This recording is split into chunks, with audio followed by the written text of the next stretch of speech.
Good afternoon, everyone, and thank you for joining us today for this Zoom Roundtable and Facebook Live session. Today, Windsor Mayor Drew Dilkens is hosting a Remembrance Day Conversation with a group of local veterans, officers, and military family members in advance of November 11th. They are joined by representatives from our local media, while everyone else is able to join us via Facebook live stream from the safety of home.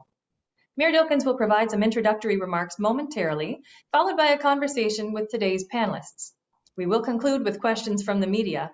A reminder that panelists may turn your own microphone on and off using the Zoom buttons in the bottom left corner of your screen. Please ensure that your camera is enabled for the entire session, but only turn your microphone on when speaking, please. Media members, please use the raise hand function in the Zoom screen to request a question. Once the conversation has wrapped up, media members will be called on to ask a question and your microphone will be enabled. Thank you for your attendance and participation today. I'll turn things over to Mayor Dilkens to start us off. Go ahead, Your Worship. Well, thank you very much, Dana, and good afternoon, everyone. This is the week of Remembrance Day, which this year we mark the 76th anniversary of the end of the Second World War. And I'm very, very pleased to be joined today by several important people in our community. Paddock is an Afghan war veteran, also a town councillor in the town of LaSalle. Teresa Charbonneau, everyone in Windsor knows Teresa. She's the Silver Cross mother of the late Corporal Andrew Brennan. Commander Richard Hillier is here. He's the commanding officer for the HMCS Hunter in Windsor. I'm also joined by Chief Warrant Officer Jeremy Clark, the Regimental Sergeant Major for the Essex and Kent Scottish, and a veteran of the NATO mission in the former Yugoslavia. Sergeant John Nabel is here. He is from the 31 Service Battalion and also a veteran. And we're pleased to be joined this afternoon by Sergeant Nick Kennedy, who is a Windsor Regiment member and veteran as well. And I want to thank each of you for accepting the invitation to join today's call. And you know, whenever we put something like this together, we know that the format alone means that we're going to be leaving some people out who people in the community would love to hear from. But we did this last year, and when COVID-19 presented significant challenges, we said we need to pivot. We can't get together in person, but how do we foster a conversation that is, provides, I guess, a meaningful dialogue and some insight about what it means to be a veteran, what it means to be the mother of a veteran. And this group, again, decided that it was important to get together again this year. And the group with me today represents a cross-section of those impacted by a life of service in the military, including veterans, military personnel, and family members. And I wanted to once again provide the forum for a conversation that reflects on the contributions of veterans, their stories, and on the impact that a life of service has on the families and the loved ones of our veterans. And I wanted to discuss the challenges that the global pandemic has continued to present when it comes to gathering to celebrate our heroes, and to have an opportunity, of course, for those of us participating today to reflect on the importance of the special day this year, Remembrance Day. Now, this year on November the 11th, we will gather together in person at the Cenotaph, and like last year, there will be a special area for veterans and ceremony participants to gather safely and socially distanced. Beyond that area, members of the public are welcome to stand, and we have asked that everyone attending in person show respect to our veterans and other vulnerable members of our population by socially distancing and wearing masks where that is not possible. And it feels, I guess, like the very least that we can do to protect one another today as we gather to thank people who did the very most they could to protect us so very long ago and who continue to answer the call to serve now. Now, for those not comfortable attending in person, our service on Remembrance Day will be carried on Facebook live stream and through most major media outlets. This year, we've used social media once again to share these important stories. The Windsor Classic Chorale's Lest We Forget concert is up on YouTube, and I've been sharing video testimonials from the Veterans Memorial Project online since last week. All of this is about finding innovative and meaningful ways to pause, to reflect, and of course to say thank you to the brave men and women who fought to leave our world a bit better than they found it.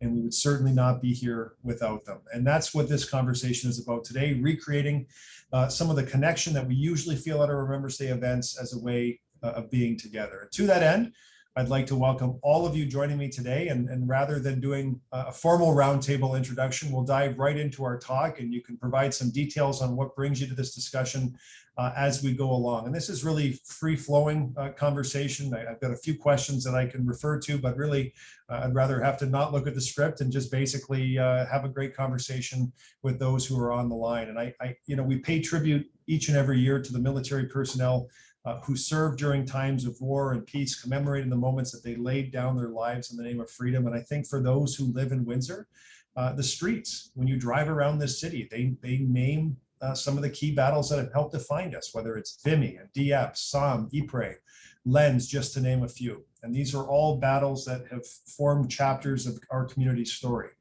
The First and Second World Wars, the Dieppe Raid, the Korean War, the war in Vietnam, and of course the war in Afghanistan, and all the peacekeeping missions as well. And we honor our veterans with monuments and memorials and services and parks along our waterfront because war touches us all. And so to start off, I thought we would talk about the contributions of veterans to their community, to their country, to the world, maybe even by sharing a few stories of our veterans, their families, and their loved ones. And I'll turn it over to start the conversation to Mike Paddock. Mike. Thank you, Your Worship. So my involvement was 26 years as a reservist, was with the Essex and Kent Scottish when I deployed to Afghanistan in 2007. And my deployment was unique. In the reserve world, it's a fastball. 2nd Battalion Royal Canadian Regiment out of Gagetown was 62 section commanders short. I had 3 weeks notice to go, and my wife had just had a baby. So she was off on maternity leave, came home and told her, sweetheart, there's an opportunity to go to Afghanistan, packed up and was gone. So I did not have the normal reservist lead up time. It was a mandatory for me. And what I mean is this: if you look at the history of the Essex and Kent Scottish Regiment and the Essex Scottish, and you yourself, Your Worship, have said the contribution of those men and the women now to the safety and security of Canada and other countries, when a spot opened, I was duty bound to go. And it is probably the thing that I value the most in my life, is the friendships and the camaraderie that I made with the young soldiers that I fought with. It was a difficult decision because family bore the brunt of my choice. While my wife was not in the vehicles or in Kandahar province with me, I'm sure well aware on a regular basis the effect that my deployment had on my family, on my children, and on the extended family as well. But again, Your Worship, one of the points that you brought up is the city of Windsor, Essex County, is a military-friendly and supporting place. And when you have met the heroes, the heroic veterans, there's a picture in the armories, April 19th, 1991, where I had the privilege of being in a photo with Victoria Cross winner, Lieutenant Colonel Tilston, when he stepped down as the honorary colonel.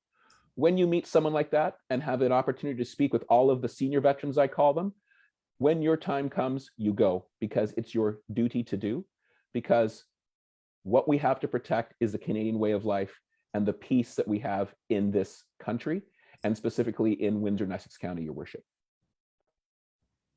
Thank you very much, Mike. I guess Commander Hillier, if I can throw it over to you and just ask, as a commanding officer of the HMCS Hunter, what's your experience been like being the commanding officer and leading the regiment, but also, what have you noticed with respect to those that have been eager to join, to be part of Hunter, and then who have served overseas when they come back? Or do you find that they're changed? Do you find that their perspective is broader? Is it what kind of experience have you had with members that have been able to serve the country?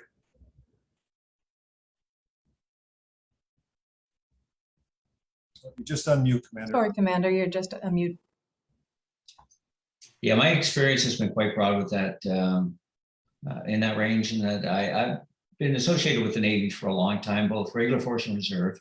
And the Navy is a little bit different in that when you go to sea on a ship, you are in close quarters with many people, and you live with them for a long period of time. You really get to know them. So your sense of camaraderie, your sense of belonging, your sense of family has changed forever. And that's no different if you're in the regular force or the reserve. If you're a reservist and you deploy, there's no difference at all. And you come back with memories and with friendships that are extremely deep, and they can never be replaced. The people at Hunter are certainly active. They are deploying all the time, whether it's for training or for operations. And I'm very proud of them and the stories they tell when they come back. It's sometimes one of hardship, which is normal. Family separation is certainly an issue, but they have memories that last a lifetime. Thank you for that. Sergeant Kennedy, you recently returned from being overseas in one of our peacetime operations, and wonder if maybe you can just talk about your experience. Sure. Thanks, sir. So I guess my story is going to be a lot different than some of the Afghanistan vets in the call. I consider myself very lucky. When I came back, everyone, asked me, how was it? Did you have a good time? And I'm lucky enough to be able to say that, yeah, I actually had a great time. I feel like that might be a rare response with some of the combat tour veterans. So peacetime operations were interesting, to say the least. It was interesting getting to work with 10 other NATO nations. Sometimes they can, I guess, give you another perspective. Here in Canada, we have our certain SOPs, our standard operating procedures of how we do things. So it's very interesting to get another set of eyes to tackle the same issue. But yeah, I consider myself very lucky to have had a good time overseas. Yeah. So do you think your experience changed you at all? I think it did. I think it made me a better soldier. The experience for sure gave me, the 6 months I was there gave me 10 years of experience that it would have taken me to get back in Canada. So yeah, I think it changed me. I think it made me a little bit better of a soldier. At least I like to think so. I'm sure it did. I'm sure it did. Sergeant Neville, what's the 31 Service Battalion all about? And can you talk to us a little bit about your experiences? All right, sir. Yeah, so 31 Service Battalion itself is the logistics branch of the within the Windsor area. We have 3 locations between Windsor, London, and Hamilton, and we basically come together as we're one of the largest units within 31 Canadian Brigade Group. Within that, myself, I'm a 22-year Reg Force veteran. So I'm one of 20 individuals that's actually in the city that are basically brought down and augmented or put into positions with reserve units to help with development, training, all the other fun stuff. So when it comes to myself, I've 3 tours, Bosnia in 03, Afghanistan 06, 07, and then I did an Air Force tour to Italy back in 2011. So I come to the table with these guys, with these young troops, bringing a vast amount of knowledge and training that I've done across the country, across the world. And it helps them, give them a sense of purpose and direction with what they want to do with their careers. And because of my ability to venture off and see the world and have that to relate to them, it gives them a much broader aspect, and it gives them a little bit more insight to what they are actually getting into when they join the military. What do you think, back to you on a question, what do you think is most often misunderstood by the general public about a life of military service? I believe a lot of it is the misconception that it is very difficult, in the sense that for myself as Reg Force, I travel all over. I've been posted 4 or 5 different places across the country. This, of course, is my 5th posting, and I will be posted in probably about a year or 2 someplace else from here. So I'll end up having to pick my family up and move them all over the place, and upheaval with my wife and job and kids and daycare and doctors, dentists. It changes a lot. But I think the biggest misconception you were saying is that people are afraid of the unknown for a lot of things, especially when it comes to the military. And it is one of the best things I've done in my 22 years or 40 years, correction, of being alive, that I've been able to consider myself a part of an extreme brotherhood and camaraderie within the organization. Thank you very much. Everyone in this community knows the history, or at least part of the history, of the Essex and Kent Scottish. And Regimental Sergeant Major Jeremy Clark is here, but also a veteran of a NATO mission in the former Yugoslavia. Perhaps you can just share with us some of your insights into your service there and your leadership at the Essex and Kent Scottish. Thank you, Your Worship. It was quite a few years ago now for my rotation to Yugoslavia with the 3RCR battle group. That was with S4, so the stabilization force. The war had ended, and it was kind of getting the country back on its feet. And the mission itself was rewarding. I worked somewhat independently, kind of traveling around the entire area, or the Canadian area, on a regular basis. So I was on the road a lot. So I got to see a lot of the country, see a lot of the people, kind of a lot of the sights, sort of like living out of a bag. for 6 months as we moved around doing our tasks. But to see a country that smashed up, getting back onto its feet at that time, the buildings still were full of bullet holes and shell craters everywhere. Lots of stuff still burned out. And kind of watched that process of transformation. While of course there was still some difficulties and hurdles for the country to overcome at the time. Of course, that was pre 9/11, so it was a bit of a different world. 9/11 happened at the end of my tour, and things suddenly transformed. But it was rewarding to serve the country and serve Her Majesty in that capacity, and have that opportunity to be part of the team that's the Army, and part of Canada being able to extend its reach around the world to help other people. Incredible. Thank you for sharing that. And Teresa, I mean, I go to you, and I think many of the folks on the call, myself included, parent of 2 children, and I can't, you shudder to think about a phone call or a knock at the door with receiving the news similar to the news that you received. And you are outspoken, you are passionate, you are at every military service front and center. I mean, it's really become a big part of your life. And the words that you provide at every ceremony are so meaningful to everyone who's there, because they may not have known your son, but they all feel like, if you're from this community, you feel like part of you was lost that day. And so I wonder if you can just talk to us about what being involved in the way that you are with the local military means to you. What does it do for you in helping to remember Andrew, and for your own healing in this process? Thank you. The first thing I'd like to say is I'd like to reflect on something that Mike Akpata said. When you're called, you go. As a member of Canada's military, there is no choice. And that's exactly what Andrew went through for both tours. And that's exactly what one of the things that I admire most about him, that I treasure the most about him, and that I feel compelled to honor the most about him.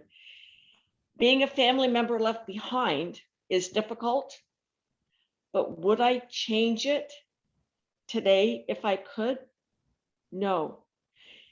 Even though things have gone the way they have, and I would change that in a heartbeat, I would not ask Andrew to change his choices, to change his life, because that's who he was, that's what he was, and that's why he was.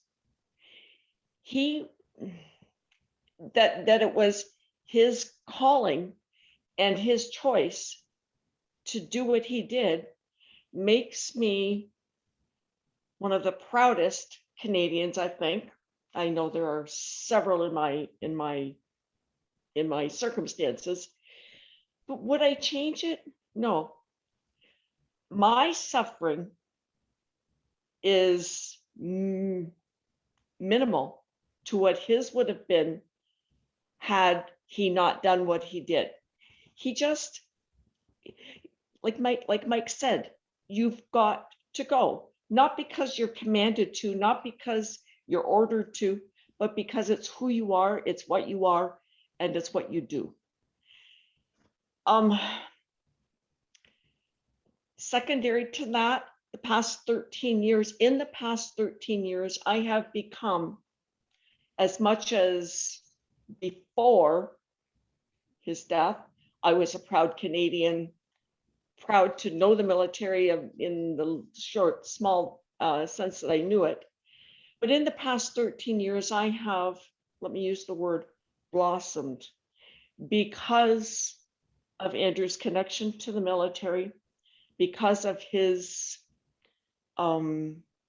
desire, and because of his death. I am who I am because of that. And I would not be 1/10 of the person that I am right now without Andrew's death, without Andrew's service. So And it gives me on. I mean, just listening to you in many ways, what you said about Andrew feeling compelled to serve, and it was just a duty that he had to perform. I mean, listening to you respond to that question, my reflection is that that is exactly how you feel at all of these ceremonies that are held in the community. That is, it is in many ways your own obligation, and you feel some obligation, or do you feel an obligation to go out and participate? Because knowing that what I know about you, I feel like you're talking about him, but in some ways you're also talking about yourself. You are correct, sir. I do feel compelled. I do feel called to, but doing so does as much for me as I hope I do for others. It's the same with the HOPE program that I belong to with the military in Ottawa, the volunteer that I do to help people get through their grief period. I get as much out of it as I hope I put into it. That's great.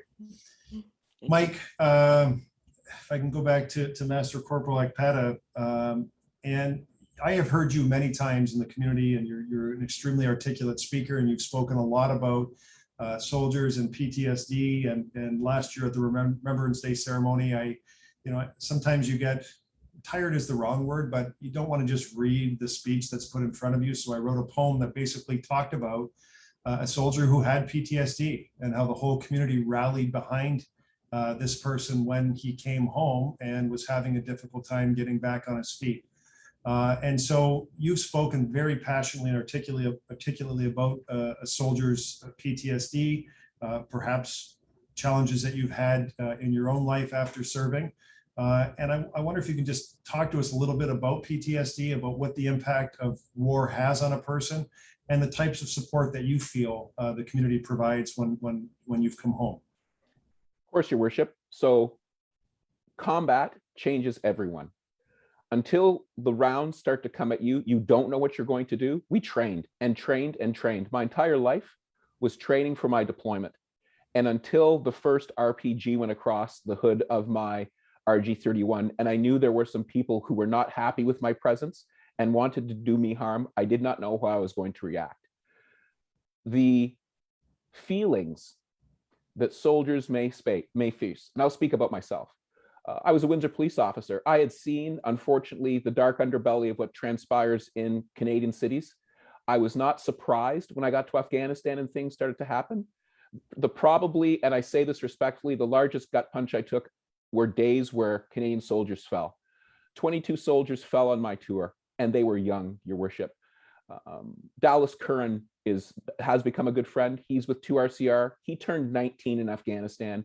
I was 38. So by definition, I fought with soldiers that were young enough to be my children. What I carry with me is, and I've said this before, is I have an audio tape, a videotape that plays in my head on those days where I was when soldiers were wounded, when they were hurt. The occupational stress injury that I can speak to is, it's difficult when you come home. When I came back, the Vandu had relieved our battle group, and every day I was stuck on TV watching those soldiers that I had trained in country to do the duty, hoping for them to be safe, feeling loss for those who had passed before me, and finding it difficult to relate to civilians who didn't understand what was going on, knowing that I could go to McDonald's and get 3,200 calories, 32,000 calories, or whatever I wanted, when I'd seen children in Afghanistan that were surviving on 500. I've said this before, Your Worship, the city of Windsor was discussing raising water rates in 2007. And the backlash that happened, I'd come from a place where there was no clean water. And coming home, warm bed, food, beer, TV, hundreds of channels, surviving, you feel guilty because you have friends and colleagues that did not make it back. You have friends and colleagues that have sacrificed everything for you. What do you do? So the adjustment took a while. The adjustment takes time. And I'm lucky. In 2008, at the height of the recession, I had a job to go back to. Some of the reservists that I came back with were lost. And I say this respectfully, they had command positions in theater and came home and were unable to find work. What that tape does is it plays over and over in your head. It sights, sounds, and smells. It is a smell of a city bus starting off and the diesel smoke coming because we operated diesel vehicles. It is Victoria Day weekend where a comrade of mine was killed. It is July 4th when the Americans have their celebration when 6 Canadians were killed and their RG-31 struck a mine. It is those sounds and those dates that you never erase. And Teresa has said it, that by speaking about it, by assisting, by talking, you lighten your load because a burden shared is more easily carried. And again, your worship, I respectfully also reach out to the parents of those who have fallen, the families of the 199 Canadian soldiers that took their lives since returning. And I say that one comrade on my tour, unfortunately, did not get the assistance he needed and took his own life upon returning. So for me, that occupational stress is unable to leave those snippets of times of a uniquely horrific experience that now will be in my head forever, but have changed me for the better. I'm more passionate. I'm more compassionate. I look at my children, as you said, your worship, differently because I'm here to see them. And I will always take an opportunity to speak on behalf of some of my Afghan colleagues who would never choose to disclose some of the things that happened on their tours. It is the inability to move forward from certain pieces of time that I describe that occupational stress injury. So thank you for that. And Commander Hillier, I'm going to come to you in a second and just ask about services that may be available from the hunter perspective to help deal with some of the challenges. But Mike, just to follow up on your comments there, what does the benefit of time do for a soldier when they've come back? Expressing what you just expressed and the issues and that diesel smell, over now that you look back, and how many years has it been? 13. Been 13 years. So when you look back today on 13 years ago, what has the benefit of time done to your healing? For myself, I've got to suggest that it's with my children. I bring my children to every function. They will be out with me on Remembrance Day. They will come with me as we visit veterans in the community. And my responsibility is to build them to be the best possible Canadians I can be. And I say this, your worship, the tape in my head will never go away. It will never slow down. It will get a little grainy and I might start to misconstrue different functions and different events, but it is what you do with that. And I look towards Teresa Charbonneau as the example that she has led. It is what you do with this circumstance to make other people better. What you do to move those memories of those folks forward. I had the privilege of being an usher at her son's funeral. And I told her this. Her son's funeral was the first Afghan veteran's funeral that I'd been to for all of the fallen soldiers that I knew. Whether that was appropriate or not, what I got from being at his funeral was closure. The ramp ceremonies in Afghanistan, we put our colleagues on the plane and went back into the field. Andrew's ceremony was the first time that I was able to say goodbye to a fallen soldier that represented all that I had lost. So it becomes very cyclical, your worship, and it's what you choose to do with it. And it's the supports we have in this community with simply the comrades and colleagues that are on this call. I could reach out to them. Some of them I don't know, but I guarantee simply by speaking with them and engaging with them, we would share the bond of brotherhood, that line that he who shall wear the uniform shall be my brother. We celebrate on St. Crispin's Day. I understand what that now means because the men and women on this call, from Teresa to the commander, to the RSM, we all have one thing in common: love of country, love of each other, and respect for soldiering. Thank you. Commander Hillier, can I just turn it to you to talk about some of the supports that are available on the hunter side, on the Navy side? Yeah, certainly. I think in all my years in, the supports have never been better than they are today, although there is a way to go. And certainly it's often difficult to connect with the individuals because they don't want to come forward. At Hunter, We are plugged in to the broader Canadian Armed Forces system of supports. And specifically, we have a Military Family Resource Center representative there who has access to many resources. We have 2 Padres on staff who are trained to deal with these type of things. And they are also connected with the many support systems that are available. So I'm confident that we have in place at Hunter the necessary staff who, if they can't handle the situation themselves, they certainly know where to go to get support. And I think everybody in the military community and supporters of the military community will certainly provide some sort of value to anybody who's suffering and wants to come forward. Any other comments from others on that topic?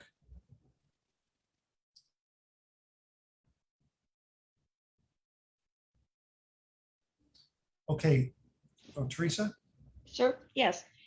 If I can, if I could explain just a little, quite briefly about, I mentioned the HOPE program that I belong to. It is a volunteer community that is run by the military in Ottawa. HOPE is an acronym for Helping Others by Providing Empathy. And what we do is when a CAF member dies by any means, from any cause, we are given the names of the next of kin, and we speak by telephone to, I most often speak to mothers because I'm the mother of a deceased soldier. I speak with her and I help her through her grief journey. We are about 32 volunteers across Canada, and we have helped. HOPE has been, now we've just had the 15th anniversary. We have helped probably about 3,000 families. And the comments that we get is that, first of all, they are grateful. They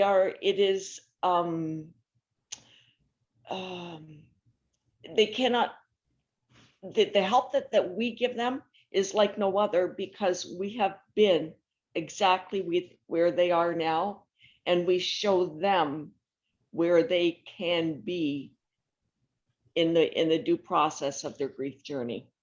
It is a phenomenal experience, and like I said, I get probably more out of it than I put into it.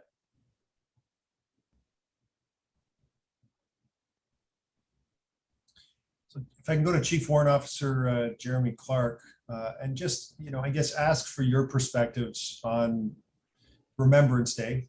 What does it mean to you at 11 o'clock on the 11th month of the year at the 11th hour? What does that service and the ceremonies and the reflection mean to you as a serving soldier? Thank you, Your Worship. Well, the concept of Remembrance Day to the public at large can be a bit abstract. A lot of these conflicts, like World War II, World War I, Korea, are in the distant past now. Of course, Afghanistan, peacekeeping, all that stuff is fresh. But in a lot of cases, like some of the panelists just said, some of this stuff is recent. It's still painful, and we're still wading our way through them.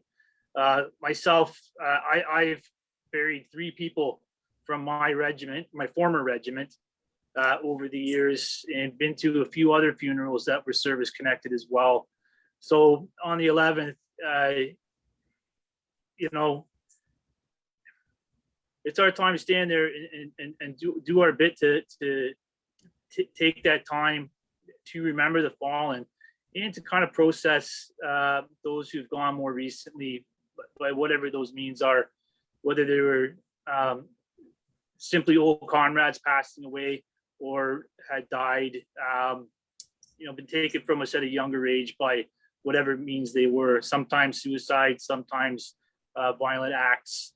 But it's a time for the soldiers to process a bit of that stuff, to be able to socialize in kind of that structured way that lets them have an opportunity to work through some of those things instead of, it's all brought to the forefront. It's there to be talked about on that day. So it's not kind of festering in the shadows. And Remembrance Day is a powerful tool in addition to remembering the fallen for working through some of those feelings as well. Thank you for sharing that. Other comments on what Remembrance Day means to you as an active soldier? I can go next, sir. Please. Remembrance Day obviously is a day to remember, but to me, it's becoming more and more about keeping the spirit alive. To teach the new generation, the younger kids coming up, that what Remembrance Day is actually about and how we all understand it. So for me, it's mostly tradition, right? I just want to be a part of keeping that tradition alive, to pass down knowledge and everything that we've experienced in this call. Yeah. Sergeant John? I'm gonna go agree with Sergeant Kennedy there for a lot of it, and I think I've been doing Remembrance Day ceremony since I was a little kid, with Cubs, with Scouts, and school organizations, things like that. But when I first came back from Bosnia in 2003 after my first tour, I was 22, 23 years old. I deployed for the first. Like Masco Akpata said, I heard the call, I went. And when I got home for the first time, it was very surreal. And then I started realizing that I was a veteran now. All those gentlemen and soldiers and sailors and airmen who'd fought before us, I was now in that kind of elite kind of cusp of reality where I was like, I'm one of them, but I'm not, because I'm only 23 years old. And that was one of the things I had to kind of wrap my head around for a little bit. And when I came back from Afghanistan, it was the exact same thing. It was realizing that I'm now a veteran of something more than what I was when I first came into this. And I sit now and I start to relate more and more with the older generation, those that are now passing on and are passing the torch, and are realizing that it's up to us as the future generations of retired veterans, that it is our obligation to maintain the rights and the responsibility and privilege that Remembrance Day is to all people in uniform and not. So that's kind of where I'm at with Remembrance Day, and like everyone there, I use it to remember all the people I've lost before and just keep them in my mind. Sergeant Nick? Yeah. Just wondering, on Remembrance Day, what does that day mean to you? Yeah, so it's just keeping the spirit alive, sir. Just like Sergeant John Neville said, being able to pass it down to the new generations. That's the biggest takeaway for me. Obviously, we're going to remember our past veterans and our brothers and sisters in the past. But yeah, to me, the new generation is the important aspect to me. Commander?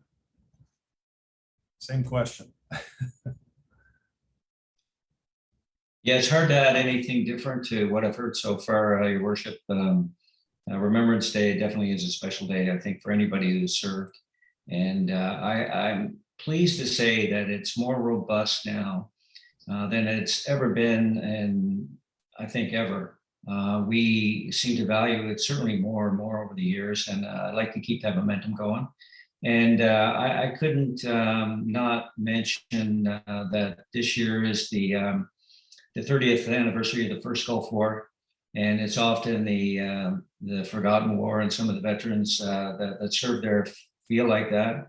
Although there were no Canadian casualties, more than 4,500 of us served there, and the Air Force did more than 56 bombing sorties. The Navy was in close to Iraq with a threat of sea mines and chemical weapons, and certainly one field ambulance from Petawawa served close to the border in Saudi Arabia and witnessed horrific casualties. And I just wanted to bring that up in this forum so that it gets a little bit of visibility on Remembrance Day, the first Gulf War. Yeah, thank you for reminding us of that. Master Corporal Akpata, to the commander's point, it does seem like Remembrance Day is I guess gaining a head of steam is the wrong term, but when I look out from the podium at our ceremony at the Cenotaph here at City Hall, the year before COVID struck, there were over maybe between 2,000 and 3,000 people who had shown up. And so when you see people from the community stopping what they're doing, coming out to be in that spot at that time on that day, how do you reflect on that? What does that mean to you? Your Worship, as my one colleague said, I am flabbergasted that I've joined this fraternity and sorority of service. And again, to steal something that he took, I've learned a lot. The things that I thought I knew, I really didn't. And I used one of the lines from Flanders Fields that I will always refer to how I feel on Remembrance Day. To you from failing hands, we throw the torch. We are the ones who've received the torch. And the irony of that is, as you said, Your Worship, having children, I'm now passing that torch to my children. I have that responsibility to make sure that they know that freedom isn't free, that in a country that we live, we disagree, we change governments, Lord love the fact, at the ballot box, as opposed to many other ways. Remembrance Day, for me, brings in everything that I believed, I thought about Canada, and the things that the public has proven me about this country. Your Worship, when the city of Windsor was one of the first municipalities to put Afghanistan on that monument, I choked up. Because sometimes you wonder if people care. Sometimes you wonder if the sacrifice that you make was worth it. This community proves every day, Your Worship, that they care and that it's worth it. And what has happened with leadership like yours is that, simply put, by putting things like this out there, we remind the public that everyone on this call believes in service above self. And if that message can spread, and when we come out of this hiccup in the timeline of our planet and we gather again, let us have 20 or 30,000 people at the Cenotaph to celebrate their freedoms and those who are no longer here. But for me as a veteran standing there looking out at the crowd, as I know you have, sir, it makes me feel good, not that I'm being recognized, but that those who have fallen, the promise of never forgetting them resonates with the public, because we who wear the uniform will never forget our comrades. When the public demonstrates, they shall never forget. That is something that fills your heart with a smile on a day that can be difficult, downright depressing sometimes, but it is the members of the public and the children with their paper-made poppies that fill my heart with a future glow for where this country is going to go. For if we know where we have been and we recognize that other people have contributed to what we have, we will never mistakenly become so egotistical to believe that one person can do it all. Remembrance Day is a team effort, and those crowds speak to the Canadian ethos of team and one. Nobody cares if you're Black, nobody cares if you're male, nobody cares what your religion is that day. You've served this country and you're part of the greater purpose. And I choke up on Remembrance Day because that's what I get from it. Well said. Teresa, over to you. Maybe we talk about this person, Andrew Brennan, but who was Andrew Brennan? What was he like? Who was the person? And what do you think he's thinking when he looks down on Remembrance Day at the ceremony, all those people gathering to recognize his sacrifice and the sacrifice of so many others? Your Worship, when I think of him upstairs looking down, I see him in uniform, in his combat gear, actually, not in a dress uniform, because he was a soldier first and an administrative person second. And I've also been told that he was an administrative nightmare in ways, and I can see that as being his mother. I know what he was like, but he was the soldier, and he was a true kindred spirit to each and every person in uniform. But what I see when I think of him on Remembrance Day is I see him in a comfortable room with many of his comrades, and they are sharing beer, and they are laughing, and they are smiling because they are proud of what we are doing. And in particular, when I say we, I mean Windsor. Like Mike said, Windsor, as far as I know, and I know of a few places, Windsor is a place like no other when it comes to remembering and when it comes to honoring the fallen and keeping alive the commitment and the reason for the commitment. Our children and our children's children, because of Windsor, will never forget.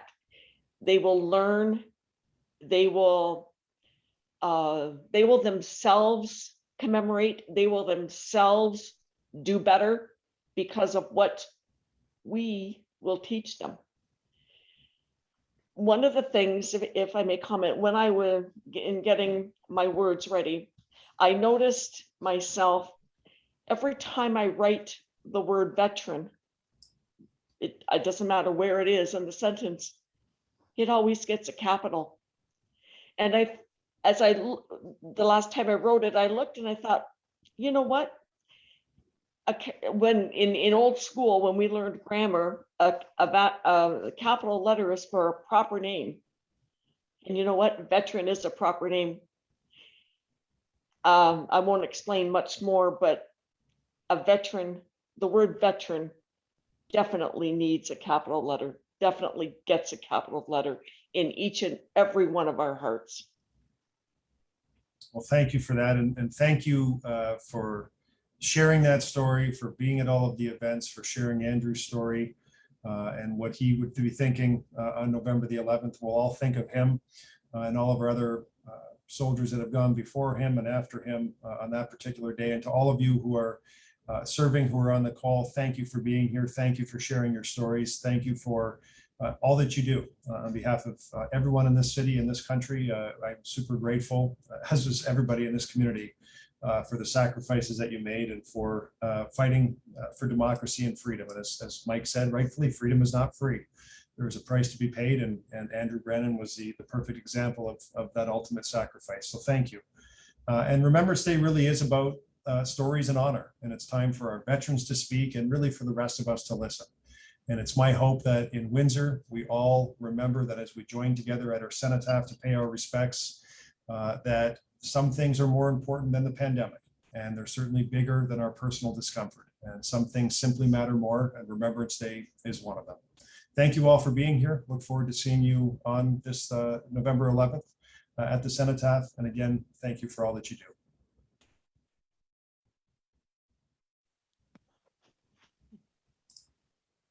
Thank you, everyone. Thank you, Mayor Dilkens. At this time, we're going to turn our attention to the members of the media that are here with us and ask if they do have a question to pose to any of the panelists who have joined us today. We do have a few members of the media watching live here on Zoom. Members of the media, if you do wish to pose a question, please take the time now to click the raise hand button, and you will be called upon for a question. Our first question comes from Rusty Thompson at AM 800.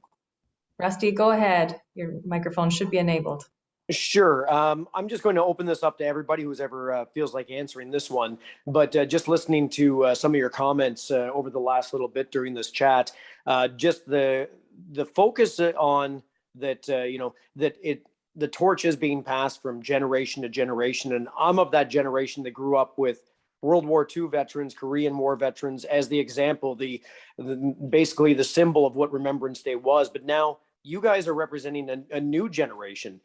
What do you hope people see? What do you hope people hear from your example? And as you try to make sure that those stories and memories and examples of service are passed on to the generation that's watching you?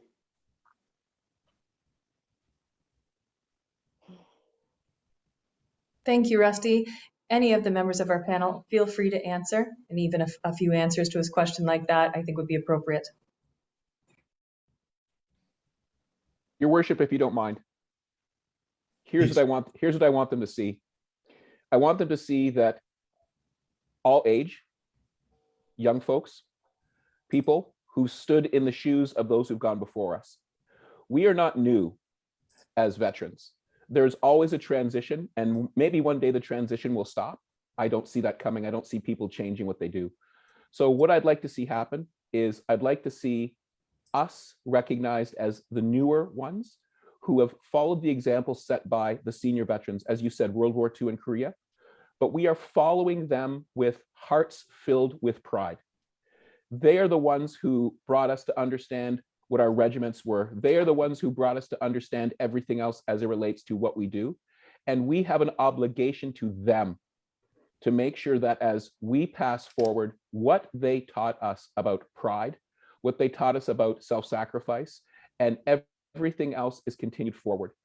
I'm going to suggest this to you, that we on this call have everything in common with a Korean veteran or a World War II veteran. There are sergeants that we know. There are cold days, warm days, good food. It is simply the uniform and the time that has changed. The focus of the Canadian soldiers' ethos has never changed. And that is what we're carrying forward to say to those senior veterans that have paved the road before us. We hear you, we understand, and we will never forget you, in hope that when our time comes to pass forward, we are not forgotten as well. I'd like to add to that, if I could, Your Worship. And I believe, Rusty, that the times are changing.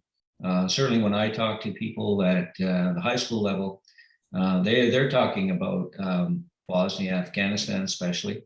Not so much the First or Second Gulf War, but certainly Afghanistan and Bosnia. So as time passes, I think, the flavor of the most recent conflict will come into vogue and go out of vogue as time passes. But certainly when I was younger, it was World War I and World War II. Nowadays, it's a little more modern, I think, certainly for the younger people.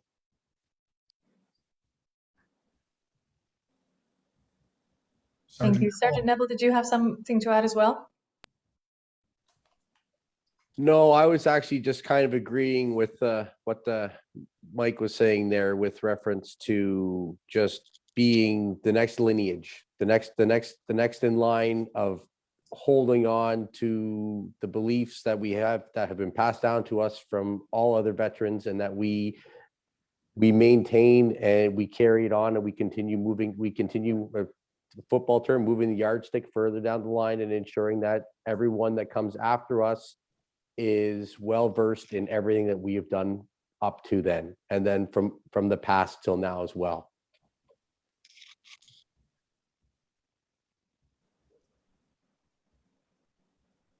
Sorry, Mayor Drew, I think I scooped you there. Go ahead. No, I was just going to turn it over to Sergeant Neville. So. Very good. All right, Rusty, thank you very much. Any follow-up? No, I'm good. Thank you very much. Thanks, Rusty. Members of the media, any other questions before we complete our roundtable? All right, everyone. That does conclude this Remembrance Day Roundtable. Thank you to our panelists, our members of the media, and of course you watching live on Facebook. This discussion will be immediately available on the City of Windsor's Facebook page for sharing and reviewing for many years to come, hopefully. Thank you all for participating. Thank you, Mayor Drew, for hosting, and have a good day. Happy Remembrance Day to you all. Take care, everyone. Thank you. Thank you.